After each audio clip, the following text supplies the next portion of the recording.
വീണ്ടും ഒരു ഫുട്ബോൾ കാലം വന്നെത്തിയിരിക്കുകയാണ്. മറ്റൊരു ലോകം. നമ്മളെല്ലാവരും അതിന് ലഹരിയിലാണ്. ഫുട്ബോളും സിനിമയും ഇത് രണ്ടും തമ്മിൽ എന്തെങ്കിലും ബന്ധമുണ്ടോ?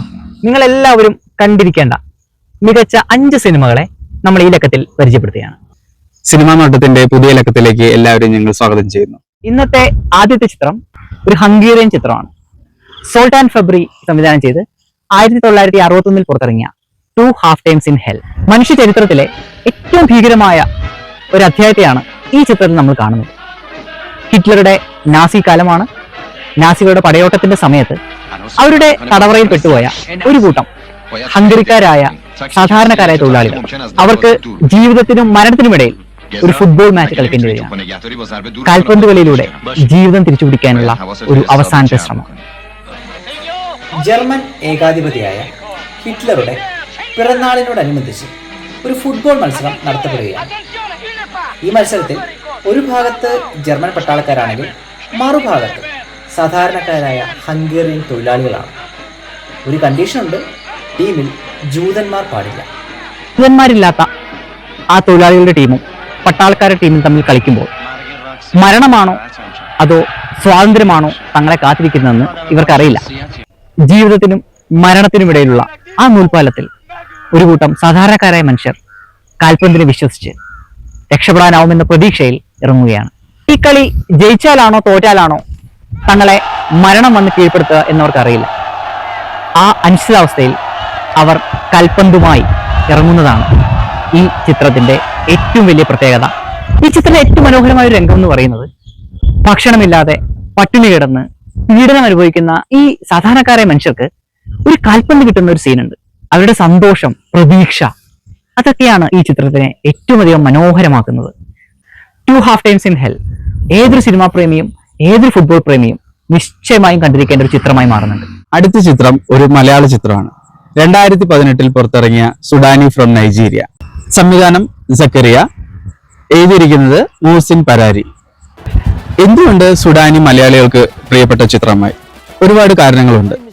ഇതിലെ പ്രധാന കഥാപാത്രങ്ങളായ മജീദും സാമുവലും രണ്ടുപേരും 2 വ്യത്യസ്ത സാഹചര്യങ്ങളിൽ നിന്ന് വന്നവരാണ്. പക്ഷെ രണ്ടുപേരെയും ഒരുമിപ്പിക്കുന്നത് ഫുട്ബോൾ എന്നൊരു വികാരമാണ്. 2 ഭൂഖണ്ഡത്തിൽപ്പെട്ടവർ, 2 വംശത്തിൽപ്പെട്ടവർ, പക്ഷേ ഇവരെ ഒന്നിപ്പിക്കുന്നത് കാൽപന്ത് കളിയോടുള്ള ഇവരുടെ സ്നേഹമാണ്. മലയാള സിനിമ പൊതുവെ മലബാറിനെ വളരെ നെഗറ്റീവായിട്ടാണ് കാണിക്കാറ്. പക്ഷെ ഈ ചിത്രം മലബാറിനെ, അവരുടെ ഫുട്ബോൾ സ്നേഹത്തെ വളരെ പോസിറ്റീവായിട്ടാണ് കാണിക്കുന്നത്.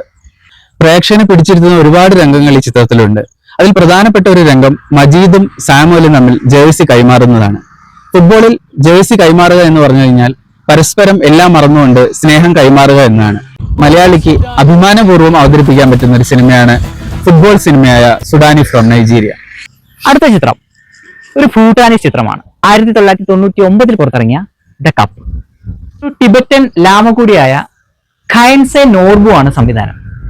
ഈ ചിത്രം നടക്കുന്നത് ഇന്ത്യയിലെ ഹിമാചൽ പ്രദേശിലെ ഒരു ബുദ്ധിസ്റ്റ് മൊണാസ്ട്രിയിലാണ്. അവിടെ ഒരു കൂട്ടം ഫുട്ബോൾ പ്രേമികളായ ബുദ്ധിസ്റ്റ് ഭിക്ഷുക്കളും അവർക്കിടയിൽ നടക്കുന്ന രസകരമായ ചില സംഭവങ്ങളുമാണ് ഈ ചിത്രത്തിന്റെ കഥ. ഫുട്ബോൾ ലോകകപ്പ് കാണാനായി അവർ ആത്മാർത്ഥമായിട്ട് ആഗ്രഹിക്കുന്നുണ്ടെങ്കിലും ഒരു ബുദ്ധിസ്റ്റ് ജീവിതത്തിൽ ഫുട്ബോളിന് സ്ഥാനമുണ്ടോ എന്ന ചോദ്യം അവിടെ മുഴങ്ങുകയാണ്. ഫുട്ബോൾ പ്രേമികളായ ഈ ബുദ്ധിസ്റ്റ് ഭിക്ഷുക്കൾക്ക് ഈ ലോകകപ്പ് കാണാൻ പറ്റുമോ ഇല്ലയോ? ഈ ചോദ്യത്തിന് ഉത്തരമാണ് ദ കപ്പ്.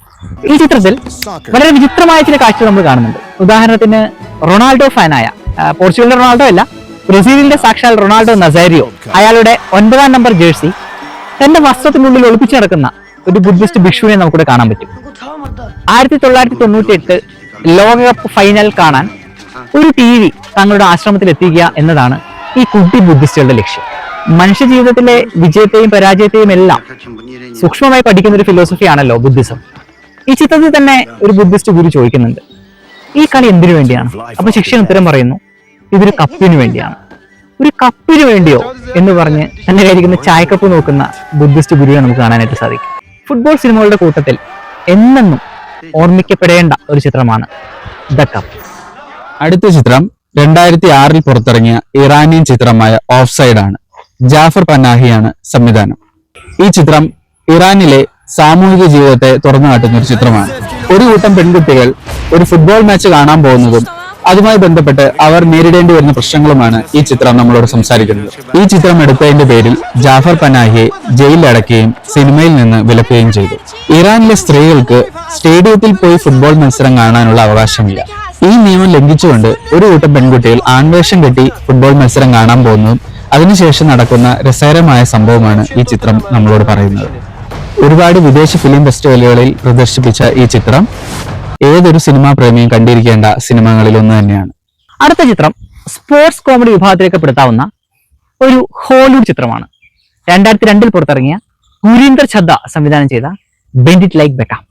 ഫുട്ബോൾ കരിയർ സ്വപ്നം കാണുന്ന 2 പെൺകുട്ടികളുടെ കഥയാണ് ബെൻഡ് ഇറ്റ് ലൈക്ക് ബെക്കാം പറയുന്നത്. അതിലൊരു പെൺകുട്ടി ഇന്ത്യൻ വംശജയാണ്. അവൾ മറ്റൊരു സുഹൃത്തിനെ കണ്ടെത്തുന്നതും ഇരുവരും ചേർന്ന് സമൂഹത്തിലെ എല്ലാ പ്രശ്നങ്ങളെയും അതിജീവിച്ചുകൊണ്ട് ഒരു ഫുട്ബോൾ കരിയർ പടുത്തുയർത്താൻ ശ്രമിക്കുന്നതാണ് ഈ ചിത്രം പറയുന്നത്. ഈ ബെൻഡ് ഇറ്റ് ലൈക്ക് ബെക്കാം എന്ന പേരിന് തന്നെ ഒരു പ്രത്യേകതയുണ്ട്. കാരണം ലോകത്തെ ഏറ്റവും പ്രശസ്തനായ ഫുട്ബോൾ മിഡ്ഫീൽഡർ ജനറലായ ഇംഗ്ലീഷ് പ്ലെയർ ഡേവിഡ് ബെക്കാമാണ് ഈ ചിത്രത്തിന്റെ തലക്കെട്ടിൽ തന്നെയുള്ളത്. Bend it like Beckham. ബെക്കാമിന്റെ ഫ്രീ കിക്കുകൾ വളരെ പ്രസിദ്ധമാണ്. മഴവില്ല് പോലെ വളയുന്ന അത്രയും കൃത്യതയുള്ള ഫ്രീ കിക്കുകൾ അടിക്കുന്ന വളരെ കുറച്ച് കളിക്കാരെ ഈ ലോകത്തുള്ളൂ. ബെക്കാമിന്റെ ഫ്രീ കിക്ക് പോലെ വളയുന്ന, ബെൻഡ് ചെയ്യുന്ന, അത്രയും കൃത്യതയുള്ള ഫ്രീ കിക്കുകൾ എടുക്കാൻ ആഗ്രഹിച്ച 2 പെൺകുട്ടികളാണ് ഈ കഥയിലെ പ്രധാന കഥാപാത്രങ്ങൾ. ഇറാനിയൻ ചിത്രം ഓഫ് സൈഡ് പോലെ തന്നെ ജെൻഡർ ഡിസ്ക്രിമിനേഷൻ ഈ വിഷയങ്ങൾ തന്നെയാണ് ബെൻഡ് ഇറ്റ് ലൈക്ക് ബെക്കാമും ചർച്ച ചെയ്യുന്നത്. പക്ഷേ ഇത് കുറച്ചുകൂടി ലളിതമായി ഒരു ഹോളിവുഡ് ചിത്രത്തിന്റെ രീതിയിൽ ഇത് കമ്മ്യൂണിക്കേറ്റ് ചെയ്യുന്നു.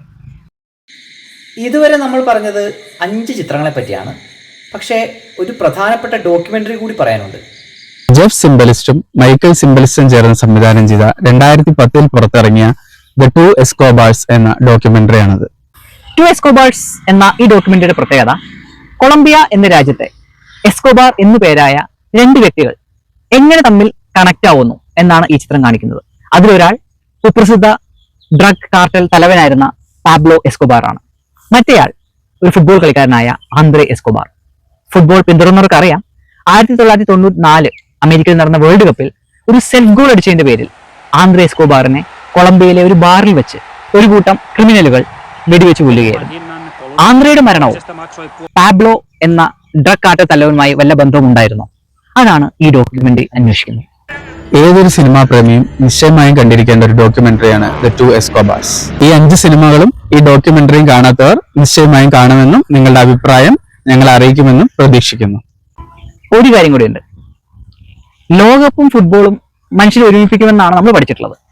പക്ഷെ ആലോചിച്ച് നോക്കൂ, ഈ ലോകത്തിൽ ആദ്യമായിട്ട് അയാൾ ജനിച്ച രാജ്യത്തിന്റെ പേരിൽ ഒരു റഫറിയെ തങ്ങളുടെ രാജ്യത്തിലേക്ക് കടത്തില്ല എന്ന് അമേരിക്ക പറഞ്ഞു. അതേപോലെ ഒട്ടനവധി ആരാധകർക്ക് തങ്ങളുടെ കളി കാണാനായിട്ട് അതിർത്തി കടന്ന് അമേരിക്കയിലേക്ക് എത്താൻ പറ്റുന്നില്ല. അപ്പൊ പന്തോളി മനുഷ്യരെ ഒരുമിപ്പിക്കുമെന്നൊക്കെ പറയുമ്പോഴും ഈ ലോകകപ്പ് മനുഷ്യരെ അത്രയ്ക്കധികം ഒരുമിപ്പിക്കുന്നുണ്ടോ എന്നുള്ള ചിന്ത കൂടി നമ്മുടെ മനസ്സിൽ വേണം. അപ്പോ കപ്പടിക്കുന്ന ആരാ? ബ്രസീൽ. സമ്മതിക്കില്ല, അർജന്റീന. അപ്പോ സിനിമാ നോട്ടത്തിന്റെ എല്ലാ പ്രേക്ഷകർക്കും ഒരു അടിപൊളി ലോകകപ്പ് ആശംസിക്കുന്നു.